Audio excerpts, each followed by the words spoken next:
Армысыздар ағайын. Өздеріңізбен бірге Жетісу облыстық қоғамдық саяси әлеуметтік экономикалық Жетісу газеті және өткен аптадағы елді елең еткізген негізгі жаңалықтарға шолу жасайтын мен Рүстем Жанболатұлы. Сонымен өткен аптада әріптестеріміздің назарына не ілікті? Апта қандай жаңалықтармен есте қалды? Бірге шолып өтейік. Шолуымызды сейсенбілік нөмірден бастайық. Суға шомылу маусымы ашылғанға дейін Балқаш көліне баратын жол толық қолданысқа беріледі дейді жолаушылар көлігі және автомобиль жолдары басқармасының басшысы Ғалымжан Дәрбаев. Молалы айналмасынан Лепсі ауылына дейінгі жол жөнделуде. 105 шақырымдық жолдың 90 шақырымына дейінгі төменгі асфальт жабындысы төселген. Жол құрылысына 150-ге жуық жұмысшы, 40 техника жұмылдырылған. Сонымен қатар Лепсі ауылына жаңа көпір салынуда. Көлдегі демалыс орындарына қыруар қаржы төлеуге барлығының қалтасы көтермейді. Сондықтан коммуналдық жағажайлар салуды жоспарлап отырмыз. Коммуналдық жағажай электр және су құбырларымен, демалыс орындарымен және жарықтандырумен жабдықталады. Бұл мәселелер тұрақты бақылауда дейді арнайы жұмыс сапарымен барған облыс әкімінің орынбасары Әсет Қанағатов. Балқаш көлі жағалауының инфрақұрылымы қандай болмақ? Туристерге қандай өзгерістер күтіп тұр?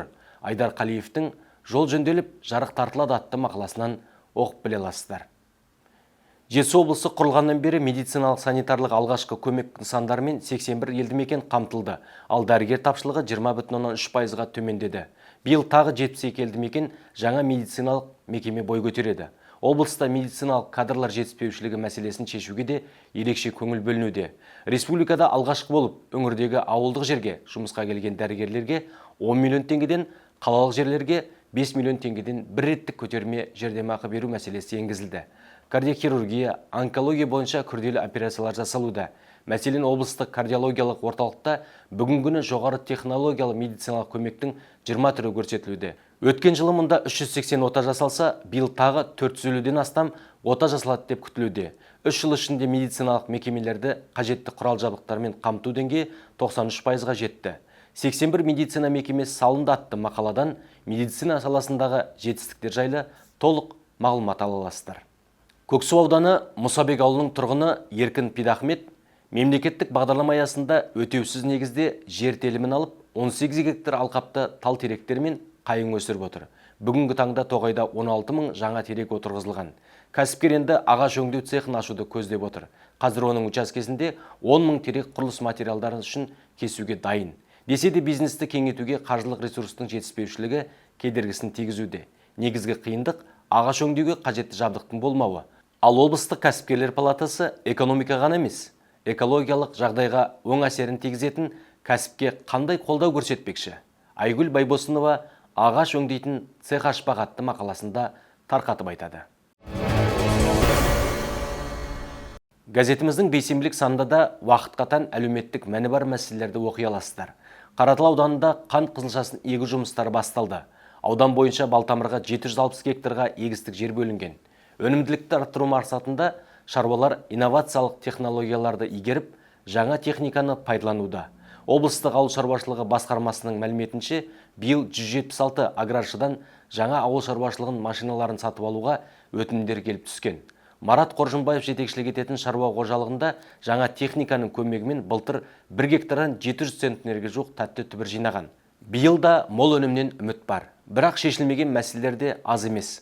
Қайта өңдеу кәсіпорындарының аздығынан басқада тағанда кедергілер бар. Айгүл Байбосынова қант қызылшасын егу басталды атты мақаласында тәтті өнім өсірудің ащы тұстары ашып айтады.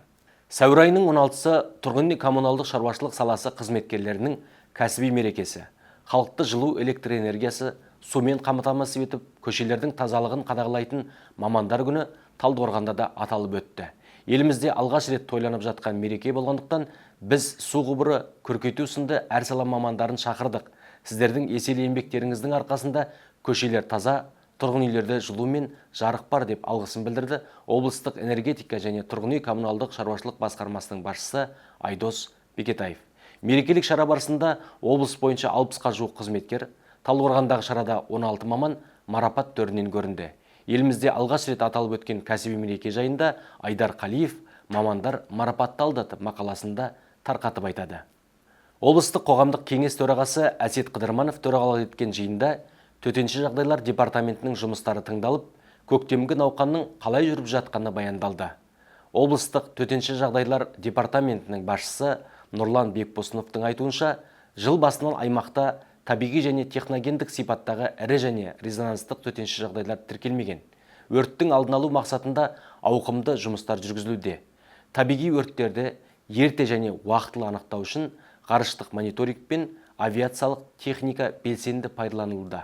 Облыстық ауыл шаруашылығы басқармасының басшысы Нұрдәулет Кененбаев биыл егіс алқабын 510,7 мың гектарға жеткізу жоспарланғанын, Қазагроқаржы акционерлік қоғамы арқылы жаңа ауыл шаруашылық техникасын лизингке алуға 8,5 миллиард теңге қаражат бөлінгенін, жанармай, минералды тыңайтқыштар, басқа да көктемгі науқанның қажеттіліктері жоспар бойынша дайындалып жатқанын жеткізді.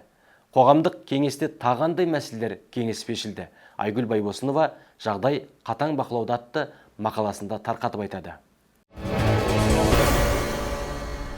Сенбілік нөмірдің негізгі тақырыптарына тоқтала кетейік. Облыс әкімі Бейбіт Исабаев өңір халқымен дәстүрлі кездесуін Сарқан ауданынан бастады. Жиын басталмас бұрын жанұя отбасын қолдау және ұзақ өмір сүру орталығында болып, бір ғимаратта орналасқан екі орталыққа автокөлік сыйлады. Келесі кезекте аумағы 6 гектар болатын Қойтас саябағында болды. Саябақта теннистік корт, спорттық жаттығу, скейтборд, футбол алаңдары салынып, жаяу жүргіншілер жолы орнатылған. Көктемнің әр күнін тиімді пайдаланғанда ғана күзде қырманы толатын білетін диқандар дала жұмыстарын бастап кеткен. Осыған орай облыс әкімі өңірдегі шаруа қожалықтарға барып, дала жұмыстарының жай-жапсарын көріп, нәсібін қырдан теріп жүрген шаруа адамдармен кездесті. Аудан тұрғындарымен кездесуінде Лепсіден Мұқан Төлебаев ауылына дейінгі 60 шақырым жол жөнделе ме? Аманбөктер ауылының маңындағы бөлімшеге ауыз су қашан тартылады деген сұрақтарда, автобус аялдамалары да, жарықта жоқ ауылдардың кіреберіс жолдарына жарық орнатып берсеңіздер деген өтініштерде көп болды. Кездесу барысында тағы қандай мәселелер көтерілді? Аудан жұртшылығын толғандырған әлеуметтік мәселелер қашан қалай шешімін табады? Осы және басқа да сауалдардың жауабын Айдар Қалиевтің Сарқан Сиверс алмасының отаны атты мақаласынан оқып біле аласыздар. Жыл сайын текелілік тұрғындар газ, су, жол мәселесін жиі көтеретін. Алайда бұл қордаланған мәселенің мәнісі жылдар бойы өз шешімін таппай келеді. Соңғы кезде жүйелі әрі ұйымдастырылған жұмыстың нәтижесінде 3 мәселеде шешілді. 1000-нан астам абоненттік көгілдір отынға ие болды. 1-90-ның соңына дейін 4000-нан астам тұрғын газға қол жеткізе алады. Ал су мәселесі де толық шешілген. Сүзу станциясының жабдықтары жөнделіп, 2 су қоймасы салынды.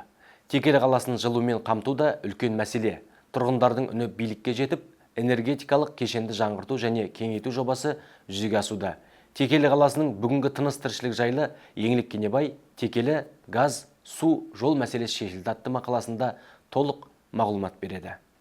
Облыс орталығында баласы Жәлменденің Пышан едім деп жырлаған әнші сазгер ақын Пышан Жәлмендеұлының 140 жылдық мерейтойына орай республикалық ғылыми танымдық конференция өтті. Әл-Фараби атындағы Қазақ ұлттық университетінің профессоры, ғалым Анарбай Бұлдыбай, Қазақстанның халық жазушысы Бексұлтан Нұржекеұлы бастап, басқа да ғалымдар мен жазушылар, ғалым білім академиктері тарих пен ұлттық өнер жайлы сөз қозғады. Облыс әкімінің қолдауымен жарық көрген Пышан Жәлмендеұлының шығармашылығына арналған Пышан Пырақ атты кітаптың тұсаукесер рәсімі атқарылды. Пышанның қалдырған мұрасы кешегі саптаяққа ас құйып, сабына қарауыл қойған заманда да ел аузында айтылып жүрді. Енді міне арманды кеткен арыстың бай мұрасын қайта шайқап, уызын шығару, асыл азаматтың атын тарихта қалдыру мақсатында үлкен істер атқарылып жатыр. Ақын, әнші сазгер атанған Пышанның өмір жолы, арғы бергі шежіресі мен елдің тарихы тізбектелген ғылыми конференция жайлы Асыл Сұлтанғазы баласы Жәлменденің Пышан едім атты мақаласында тарқатып айтады. Өткен аптаның негізгі жаңалықтары осындай болды. Газеттен басқа да танымдық тағылымдық ақпараттық материалдармен жетісу.kz сайты арқылы да таныса аласыздар. Аман, сау болыңыздар.